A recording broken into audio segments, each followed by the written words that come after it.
लोगों को उनकी ख्वाहिशों की चीजें यानी औरतें और बेटे और सोने और चांदी के बड़े बड़े ढेर और निशान लगे हुए घोड़े और मवेशी और खेती बड़ी जीनतदार मालूम होती हैं, मगर ये सब दुनिया ही की जिंदगी के सामान हैं और अल्लाह के पास बहुत अच्छा ठिकाना है। ऐ पैगंबर, इनसे कहो कि भला मैं तुमको ऐसी चीज बताऊं जो इन चीजों से कहीं अच्छी हो। सुनो,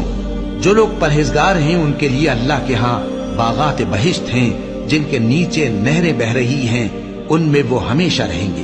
और पाकीज़ा बीवियां हैं और सबसे बढ़कर अल्लाह की खुशनुदी।